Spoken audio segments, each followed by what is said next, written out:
Hola, hola, ¿qué tal? ¿Cómo estamos? ¿Cómo va todo?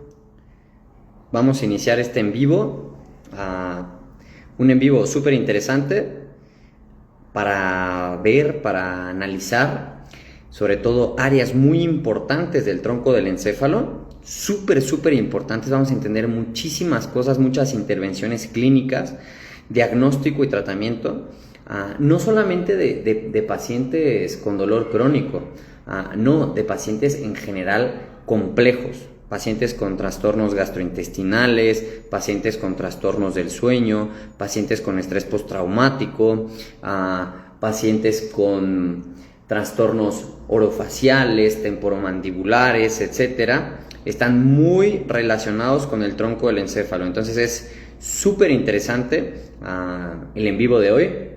Igual va a quedar grabado para que lo vean, para que lo compartan, y posteriormente en mis posts voy a poner ahí estructuras de las que voy a ir hablando. Voy a poner algunas estructuras importantes para que después ustedes las puedan buscar, las puedan investigar y atajar también intervenciones, ¿vale? Entonces vamos a esperar un par de minutitos más para que se vayan conectando, váyanlo compartiendo para que se vaya conectando más la gente e iniciar, ¿vale? No sé si hay alguna duda de entrada, si hay alguna dudita acerca del tronco del encéfalo, pero no sé si ya vieron los posts que están en el Instagram. Ahí en el feed hay una serie de 3 posts, 1, 2 y 3, hablando de los núcleos del tronco del encéfalo, que son importantes para que disfrutes este en vivo, o si quieres después los puedes ver. Y voy a complementar, como ya había dicho, este en vivo lo voy a complementar con otro pequeño post para que veas todas las intervenciones que hay que hacer sobre el tronco del encéfalo.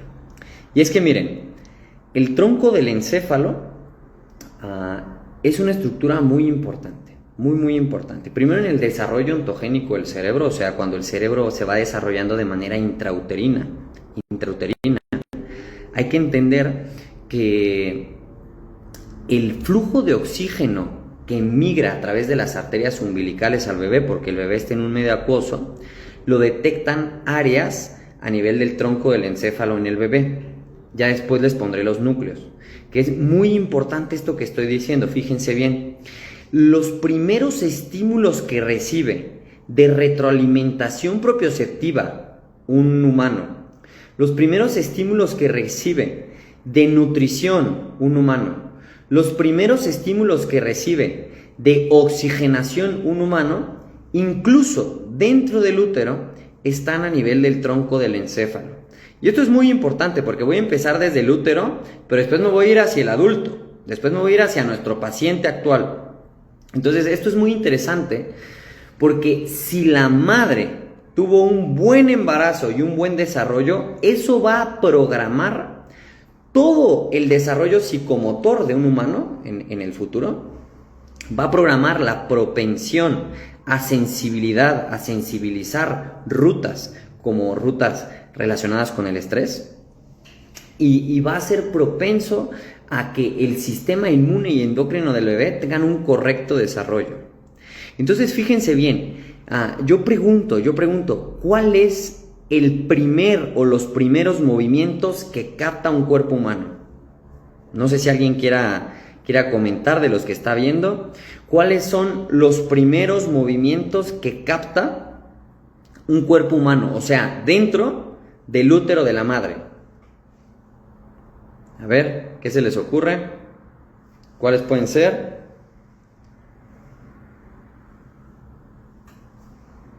¿Ok?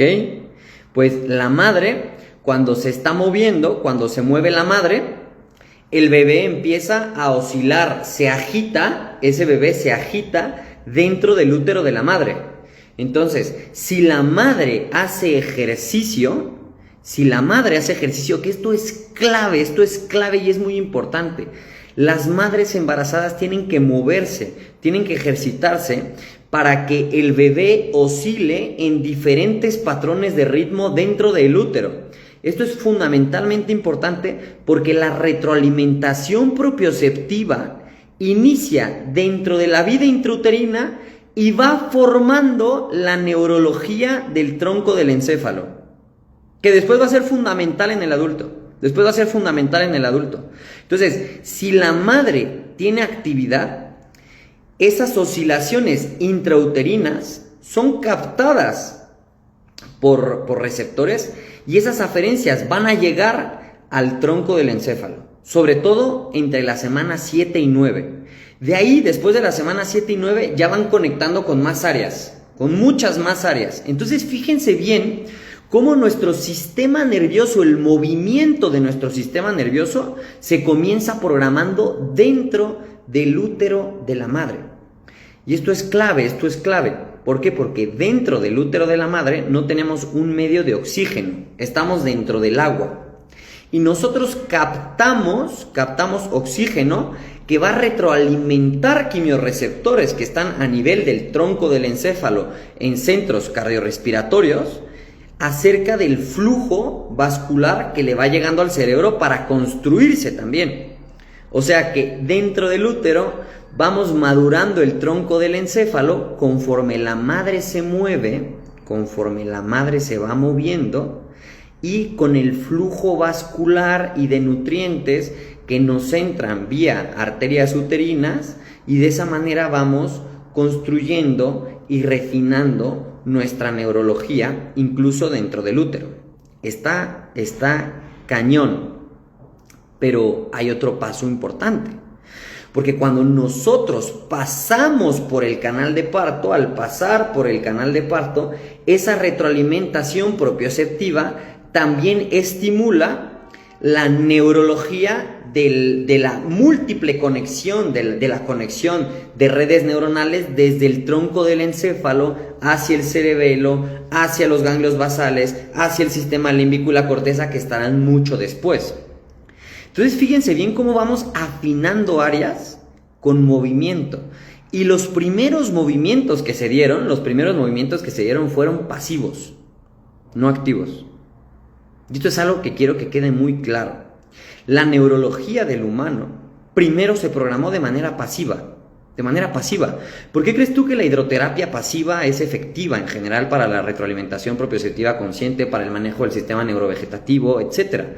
¿Por qué crees tú que la equinoterapia, si me digo que es pasiva, es buena para la reorganización y la plasticidad del sistema nervioso? Es pasivo. ¿Por qué crees tú que la terapia manual, que es pasiva, es buena para la reorganización y la plasticidad del sistema nervioso?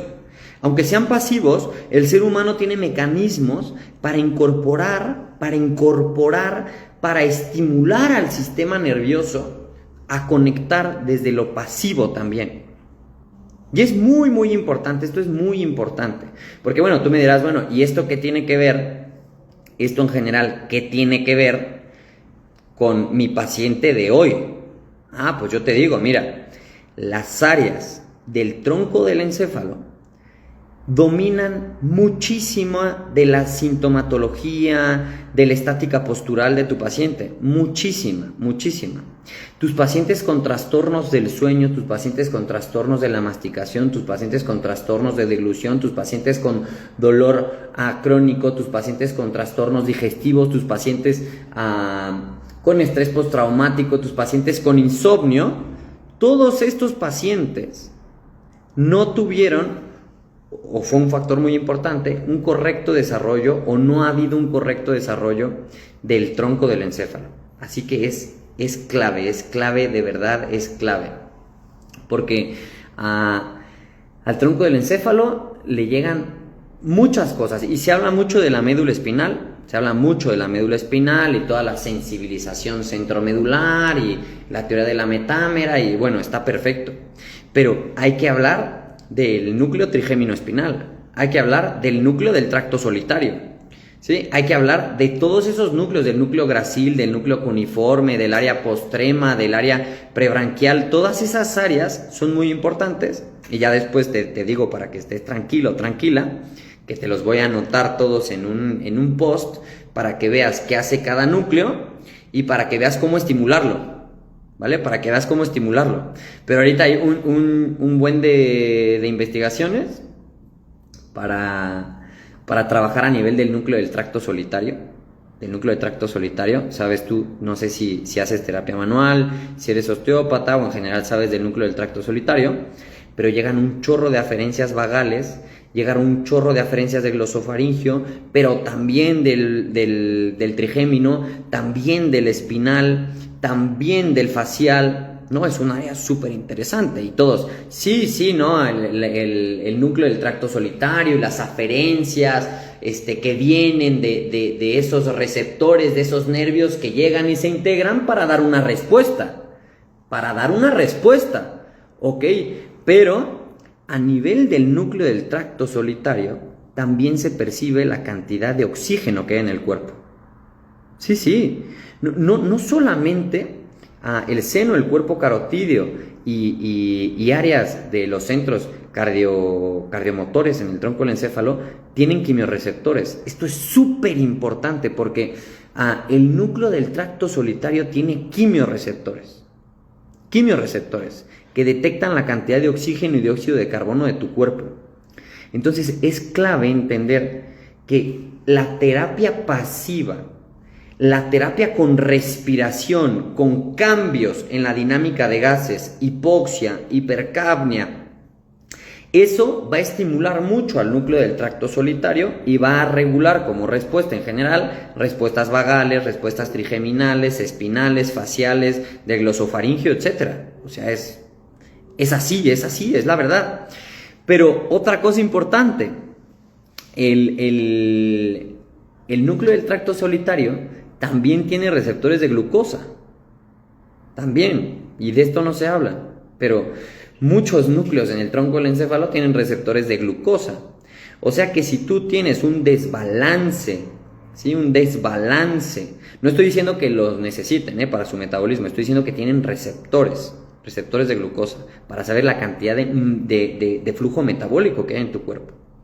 Entonces, si tú tienes cualquier desbalance relacionado con la glucosa, la respuesta eferente, la respuesta motora que va a coordinar el movimiento de tus vísceras, que va a coordinar el tono de tu trapecio, de tu esternocleidomastoideo, basándonos en el 11º par craneal, el que va a regular el tono de tus masticadores, ¿no? De tus maceteros, tus temporales, tus pterigoideos.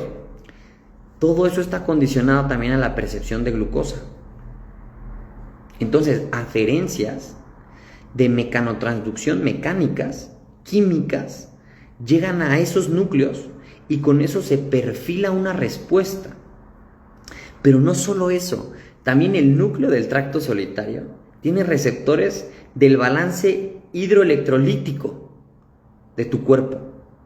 O sea, de la cantidad de agua y de electrolitos que tengas. Por lo tanto, si tu paciente está deshidratado, escucha bien esto, si tu paciente está deshidratado, si tu paciente tiene resistencia a la insulina, hiperglicemia o rollos con la glucosa, sea el que sea, si tu paciente no respira de manera adecuada, no tiene cambios de gases, no tiene respiración nasal, no tiene intercambio de gases adecuadamente o estimula de esa manera, si tu paciente no recibe contacto físico, cambios mecánicos, pasivos, no estás retroalimentando adecuadamente al tronco del encéfalo. Y tú dirás, pero bueno, ¿eso qué? Pues yo te tengo una noticia. Mira, si el tronco del encéfalo no tiene una buena arborización, una buena plasticidad neuronal, si no empiezas a conectar áreas del tronco del encéfalo, entonces la conexión hacia el cerebelo va a ser más pobre. La conexión hacia los ganglios basales va a ser más pobre. La conexión hacia el sistema límbico va a ser más pobre. La conexión hacia la corteza cerebral va a ser más pobre. Por lo tanto, vas a tener déficit en patrones motores, en patrones psicoemocionales, sociales, cognitivos. Porque la neurología se empieza construyendo desde el tronco del encéfalo. O sea, es que literalmente estoy diciendo que se inicia construyendo esa neurología intrauterinamente. Y mira cómo lo percibíamos intrauterinamente. Y bueno, ¿qué ocurre? ¿Qué ocurre con el paciente complejo, con el paciente en general complejo? Pues ocurren muchas cosas, ¿no? Pero voy a poner un ejemplo interesante e importante. Ese paciente que ha tenido estrés postraumático, por poner un ejemplo, un paciente que ha tenido estrés postraumático, que insisto e insistiré y seguiré insistiendo, que compromete a todo el sistema musculoesquelético, que compromete al sistema nervioso y que compromete todo el movimiento y que compromete al sistema motórico emocional y que compromete la sensibilidad, el dolor, la motricidad, etc. Porque es así. ¿Sí? O sea, compromete a todo eso. Y nos llegan muchos pacientes de ese estilo, o este paciente que ya tiene crónicamente insomnio, o este paciente que ya tiene trastornos gastrointestinales crónicos y que ya lo revisó el gastroenterólogo y que ya lo revisó el internista y que ya, etcétera. Este paciente que tiene trastornos temporomandibulares, que tiene trastornos de la vigilia, de la hiperactividad, de la ansiedad. Yo te pregunto, ¿dónde estaría el primer paso para reformular la conexión de la neurología? ¿Dónde estaría el primer paso? En el tronco del encéfalo. Si quieres puedes combinarlo con áreas más avanzadas. Al final esas áreas se van a terminar solapando y uniendo. Pero es fundamental empezar a conectar desde abajo. Es fundamental comenzar a conectar desde abajo. Y muchas veces exigimos al paciente, por ejemplo, un patrón de movimiento complejo. Incluso uno simple. Voy a poner un ejemplo. Gatear. Arrastrarse, ponerse en 4 puntos en equilibrio, ponerse en 2 puntos en equilibrio, ponerse en 2 puntos en equilibrio, ponerse en 1 punto en equilibrio, lanzar, jalar, empujar. Esos son movimientos muy complejos. En pacientes que tienen una carga de dominancia neurológica a nivel del tronco del encéfalo porque ya han arrastrado muchísimo déficit, escucha bien, de estímulo táctil y retroalimentación propioceptiva, de un balance en los gases como el oxígeno y el dióxido de carbono, de un desbalance en los sustratos metabólicos como la glucosa, el sodio y el agua, o sea, el paciente común y corriente. Su neurología empieza a perder plasticidad, porque la plasticidad no solamente es algo que se gana, sino también se puede perder. Esto es muy importante. Siempre hablamos de la plasticidad y nos imaginamos conectando cosas, ¿sí? Pero la plasticidad también es el sentido de jugar positivo o negativamente. Entonces, ese paciente que no duerme, ese paciente que no tiene una buena retroalimentación a nivel del tronco del encéfalo, ese paciente estaría muy bien estimularlo con cosas que vayan conectando su tronco del encéfalo en estos núcleos que te voy a poner en el siguiente post, ¿vale? Con los estímulos que te voy a poner en el siguiente post para ir conectando hacia arriba su cerebro, irlo reconectando con el tronco del encéfalo, el cerebelo, los ganglios basales, el sistema límbico, la corteza cerebral, dentro de los escalones que divido y te cuento así en los cursos. ¿Y cuáles son las mejores intervenciones para hacer en el tronco del encéfalo? Pues las mejores intervenciones para hacer en el tronco del encéfalo es, 1, terapia manual. Es muy bueno, es súper bueno. Todo lo que tenga que ver con oscilación pasiva también, por ejemplo, el agua, la equinoterapia, el movimiento donde tu cuerpo está oscilando de manera pasiva. Sí, miren aquí cómo se mueve mi cabeza. Esto va estimulando muchos reflejos vestibulares, oculares, integración a nivel del tronco del encéfalo. Sí, en general la retroalimentación propioceptiva consciente desde la oscilación a nivel del tronco del encéfalo va bien. Que tú vayas y toques con la mano campos receptores de retroalimentación del 9º par craneal, del 10º par craneal, del 11º par craneal, del 5º par craneal. Todo eso retroalimenta a nivel del tronco del encéfalo. Los cambios de temperatura. Los cambios de temperatura no solamente... No estoy hablando de un cambio de temperatura de ponerse algo frío o caliente en la mano. No, estoy hablando de cambios de temperatura corporal en general. Obviamente esto tiene que ser dosificado, pero no solamente se perciben en el hipotálamo. Eso también se percibe en áreas del tronco del encéfalo. También se percibe, ¿sí? El ayuno intermitente de comida, la buena gestión de nuestra hidratación, no solamente agua, sino también los electrolitos de manera adecuada, el ejercicio, Si te das cuenta, son cosas de estilo de vida, son cosas que ahorita están muy de moda llamarles estímulos horméticos, ¿no? Hipoxia, hipercapnia, etcétera, pero son cosas que van mejorando y reclutando la neurología del tronco del encéfalo. Que insisto que es clave para mejorar con toda esa serie de aferencias térmicas, químicas y mecánicas la respuesta eferente, la respuesta que es el tono con el que te llega el paciente, que son los síntomas con el que te llega el paciente, las disfunciones con las que te llega el paciente. Entonces eso es clave, ¿no? Y parece ser que nos brincamos a dar ejercicios súper complejos, a hacer intervenciones súper complejas en este tipo de pacientes. Y es muy importante, es muy importante, ¿vale?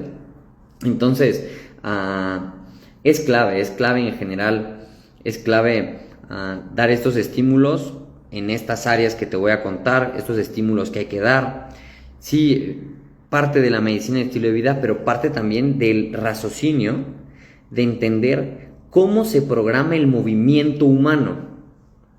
¿Dónde inicia la programación del movimiento humano? Inicia intrauterinamente. La retroalimentación propioceptiva llega a nivel del tronco del encéfalo. La retroalimentación de quimiorreceptores, la retroalimentación de temperatura llega a nivel del tronco del encéfalo. Sales de tu madre, tronco del encéfalo. De los primeros momento cero de la vida a los 6 meses, domina el tronco del encéfalo. Si tu madre te arrulló, si tu madre te movía, te oscilaba, si tu madre te pegaba a su pecho y hacía el movimiento que tenía que hacer. Pero ahora la mayoría de pacientes que nos vamos a encontrar en el futuro son pacientes cuyas madres no se movieron en el embarazo. Nacieron por cesárea y les dijeron que no los cargaran porque se iban a embrasilar y que no los arrollaran y los mantuvieran ahí por ahí. Que tocaban poco esos campos receptores que iban refinando, que estimulaban poco porque no había lactancia, entonces el tronco del encéfalo tampoco se enteraba mucho de los componentes como los neuroesteroides y los se me fue glucano, componentes importantes de la leche, que se me fue el rollo, se me fue el nombre, que van componiendo la retroalimentación al tronco del encéfalo. Entonces el niño después, cuando le toca gatear, cuando le toca reptar, no lo hace bien o no lo hace. Y tú te preguntas, ¿por qué? ¿Por qué no gateó? ¿Por qué no reptó? Pues sí, hay circunstancias, pero una circunstancia muy potente es que no hayas construido bien la neurología del tronco del encéfalo. Oye, ¿y eso puede tener un dominio en el adulto? Sí, sobre todo cuando es un paciente crónico. Sí, sobre todo cuando es un paciente con problemas del sueño, de la digestión, neurovegetativos, pero el neurovegetativo decimos, simpático y parasimpático, ¿no? Y de ahí áreas, el comandante del sistema simpático, en general el locus ceruleus, está en el tallo. La alarma de seguridad del cerebro, o sea, la sustancia de víspera acueductal, está a nivel del mesencéfalo, es tronco del encéfalo. Y después, claro, con las conexiones que va a tener con la amígdala y con otras áreas, ¿no? Porque en general todas las áreas aportan a la construcción compleja de la cognición, de la emoción y el movimiento. Pero en general es así. Y después, ese niño, ¿no? Váyanme siguiendo. Su madre no se movió, no se alimentaba bien, un microbioma malo intrauterino, ¿no? Y después nace por cesárea y después no lo cargan, no lo arrullan, no lo tocan, no lacta, por lo tanto no refina bien las conexiones del tronco del encéfalo al cerebelo, escalón 2. Y ahora no gatea bien, no repta. Y después tiene un déficit en la coordinación psicomotora, no programa bien porque el trapecio superior, medio, inferior se programa gateando y reptando. El arco plantar del pie se programa reptando y gateando. Y después ya va creciendo, se pone de pie rápido, pero con unos déficits biomecánicos brutales. y con un tronco del encéfalo mal conectado, un cerebelo mal conectado, y después cuando sus ganglios basales empiezan a trabajar y a dominar, insisto, porque estos trabajan en conjunto, a dominar la neurología, el niño no es capaz de frenar, el niño no es capaz de inhibir el movimiento, y después eso tampoco lo va a poder inhibir a nivel de la esfera del sistema límbico, entonces va a tener trastornos emocionales, y después eso le va a repercutir en la toma de decisiones y el pensamiento complejo de la corteza cerebral. Y eso es el paciente que nos llega muchas veces. Entonces creo que me parecía muy importante, muy importante, comentarte que no olvides ni dejes de estudiar estas áreas del cerebro que te voy a poner mañana o pasado, porque la verdad, no sé si alcance hoy o mañana, pero te las voy a poner mañana o pasado, y qué estímulos tienes que hacer. Y ya lo sabes, seguramente ya lo sabes, nada más faltaba ordenarlo y dar el argumento teórico. Pero es que es muy importante si te das cuenta, ¿no? O sea, cuando veas, por ejemplo, la formación reticular ascendente y todo lo que hace en el tronco del encéfalo es brutal. Cuando veas la sustancia gris periacueductal, cuando veas el núcleo del tracto solitario, cuando veas el núcleo espinal del trigémino y todo lo que hacen es brutal. Y ni siquiera lo argumentamos ni lo platicamos y pensamos, esto es algo que bueno, pues bueno, es así. Pensamos que la neurorehabilitación está para el paciente neuro. La neurorehabilitación es del paciente neuro, ¿no? No, eso es falso, es mentira. No sé quién lo dijo. No, la neurorehabilitación está en todos los pacientes, es transversal. Tú no puedes comunicarte con un músculo sin hablar con el sistema nervioso, ni reprogramar un músculo sin hablar con el sistema nervioso. O sea, es fundamental. Y entonces después tenemos que decirnos, bueno, pero ¿cómo es que me puedo comunicar con el sistema nervioso y tener una respuesta? ¿Y a dónde llega ese estímulo? ¿Y qué pasa? ¿Cómo se integra? ¿Cómo converge con otras áreas? ¿Cómo se desarrolla? ¿No? Entonces, te voy a ir poniendo en el Instagram escalón por escalón. En este caso, aquí para cerrar la importancia de esto, más allá de los que ya tomaron mi curso o lo tomarán, cerrando la importancia del tronco del encéfalo, ya tienes todos los núcleos y te voy a dejar también cómo estimularlos, un resumen muy breve y la importancia, y después tú haces tu investigación, ¿vale? Te dejo unos papers también para que busques. Y en el siguiente hablaremos del cerebelo. Igual, mismas cosas, pondré los núcleos y después haremos un en vivo de las funciones y después así lo haré con los ganglios basales y después así lo haré con el sistema límbico, que seguramente se va a estar muy bueno, ¿no? Porque es muy famoso el sistema límbico, y después con la corteza cerebral. Así que así vas a poder entender por qué la neurología aplica transversalmente en la rehabilitación y en el manejo de síntomas de un paciente complejo, ¿vale? No sé si hay alguna pregunta, opinión, comentario. Por favor. ¿Quién dice yo? Sin miedo. Vamos. Una preguntita. ¿Alguna duda? ¿Un comentario? Ok. Vale. Entonces, les dejo colgadito el en vivo. Voy a estar al pendiente de sus comentarios, de sus dudas. Y posteriormente les pongo el post, ¿vale? Bien importante. ¿Sale? Se cuidan mucho. Gracias por su tiempo. Gracias, mi Vale. Gracias, Maye. Y Vale, muchas gracias por sus comentarios. Se los pongo ahí también y los papers, ¿vale? Pero es que es así en general. Dice Vale, yo tuve cesárea y noté la pasividad en el agarre de la lactancia al inicio. Claro, por supuesto, ¿no? Es que el pasaje por canal de parto tiene unos beneficios brutales, ¿no? Lo que decía, retroalimentación mecanopropioceptiva a nivel del tronco del encéfalo, eso es clave, pero también el input de la formación del sistema inmune con el contacto de las mucosas nasofaringeas del bebé, el bebé contactando con su nariz y su boquita en las mucosas vaginales. Eso también activa el sistema inmune, le da mucho punch al sistema inmune. Bueno, ya estaba activado, pero le da mucho punch al sistema inmune, ¿vale? Y después, también esa dilatación a nivel del canal de parto en la madre hace que la madre produzca más oxitocina y se afilie mejor al bebé. ¿Vale? Aquí pone Marisol, en lesiones agudas aún así trabajas desde el tallo o a partir de que cronifiquen. No, bueno, cuando hay un mecanismo de lesión, francamente, un mecanismo de lesión, voy a decir un esguince, un desgarro, una contusión, que esté en mis manos atenderlo, pues bueno, eso no lo contemplo de primera mano, por supuesto que no.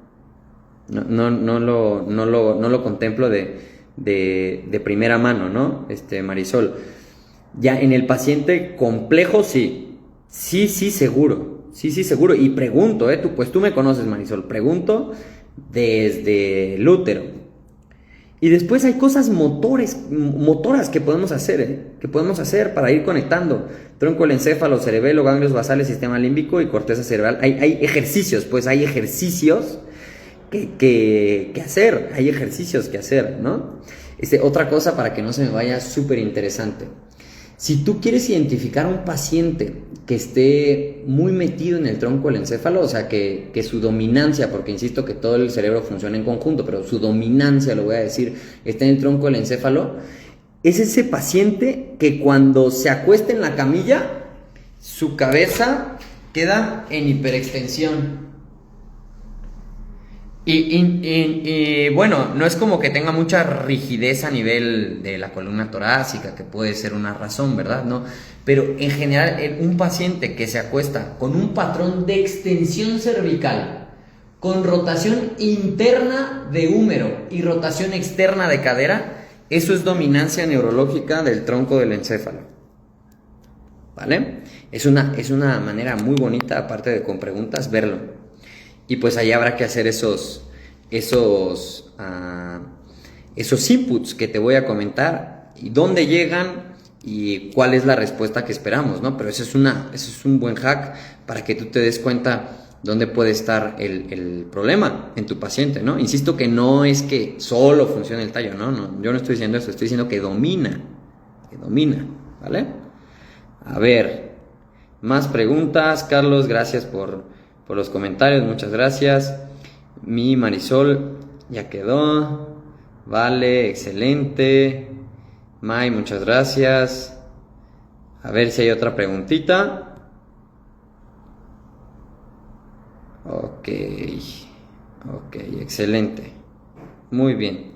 Pues bueno, chicos y chicas, les agradezco un chorro por su tiempo.